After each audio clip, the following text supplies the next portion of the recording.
knowledge, understanding, and wisdom.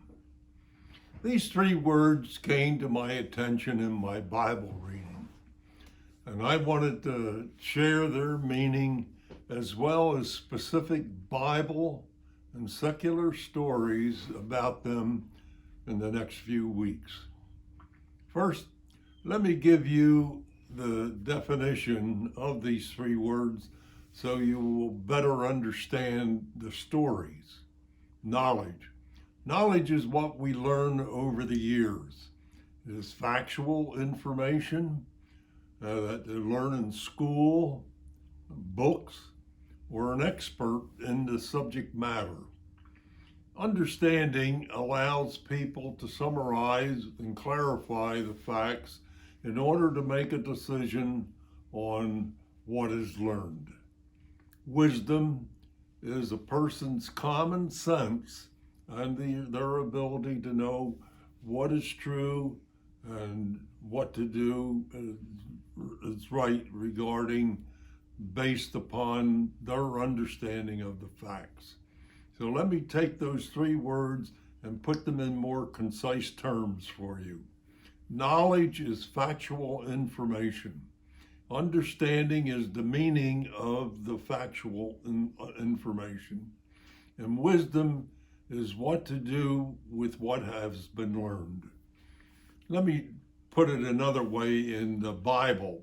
Proverbs 2, 9 through 11 in a modern version gives a biblical description of what I just said. So listen to these wise words from God. For the Lord gives wisdom, and from his mouth comes knowledge and understanding. Then you will understand what is right and just and fair. For wisdom will enter your heart, and knowledge will be pleasant to your soul. Discretion will protect you, and understanding will guard you. These wise words from God may apply to the story of Lazarus being raised from the dead by Jesus. That story is in John 11. I will boil that story down to show you the knowledge, understanding, and wisdom of the people there, including Jesus. These people are the sisters of Lazarus, Martha and Mary. The Jews at the tomb, then Caiaphas and the Pharisees, and of course, Jesus. Are you ready? For Martha and Mary, with their brother Lazarus being very ill, knowledge. Their brother Lazarus died. Understanding. The sisters wanted Jesus to cure him of his illness so he wouldn't die. Wisdom. With their brother Lazarus dead, they grieve of his death and have him buried in a tomb, yet they did not lose faith in Jesus. The Jews at the tomb who believed. Knowledge. They knew that Lazarus was dead and in the tomb 4 days. Understanding.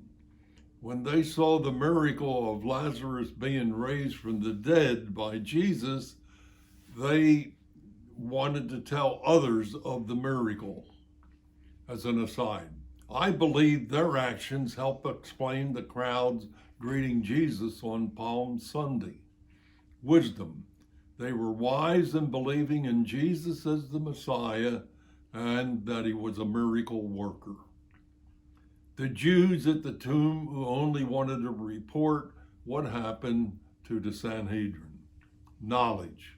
They knew that Lazarus was dead for 4 days. Understanding. They witnessed the resurrection of Lazarus. Wisdom.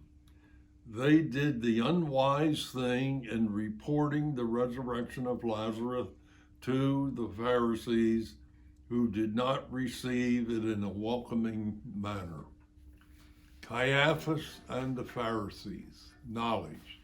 They learned of the death and resurrection of Lazarus from the Jewish men who reported it to them. Understanding. This miracle by Jesus was a threat to them. Wisdom. They used this knowledge to plot the death of Jesus. Jesus, a dear friend of Lazarus. Knowledge. The followers of Jesus tell him that Lazarus, the one he loved, is dead. Understanding. Jesus uses this knowledge to share that the death of Lazarus was for the glory of God. Wisdom. Jesus used this knowledge and understanding to show the Jews that they should believe in him. With this final seventh miracle by Jesus, we know that he signed his own death warrant by the Sanhedrin, and of course it was carried out on Good Friday. The meaning of the story of Lazarus for us today. Just as Mary and Martha wanted Jesus to come to heal their brother, we too should not be hesitant to call upon God when we need help for ourselves or others. That is why churches and missions have prayer lists. This is a great reminder that nothing is impossible for God, and we shouldn't hesitate to ask him for anything. Next week is another miracle story involving a 10-year-old girl's prayer. Have you ever had an issue with God's timing? I have.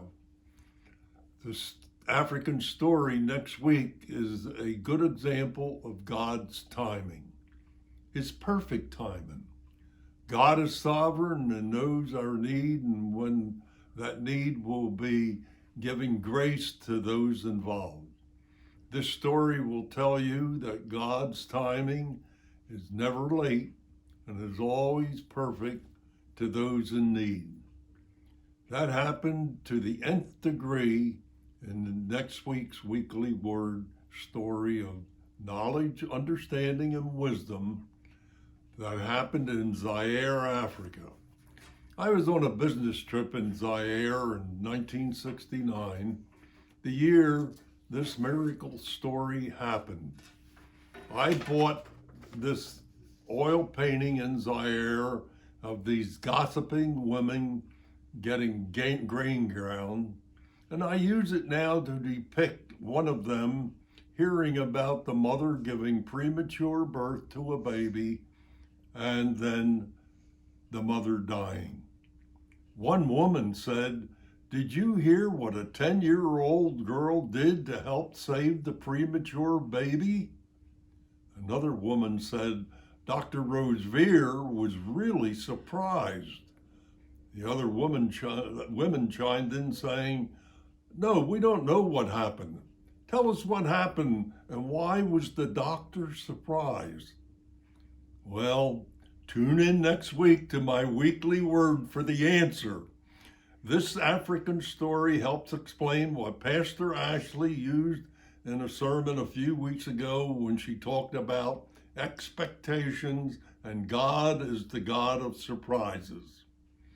So, what happened in this true African story?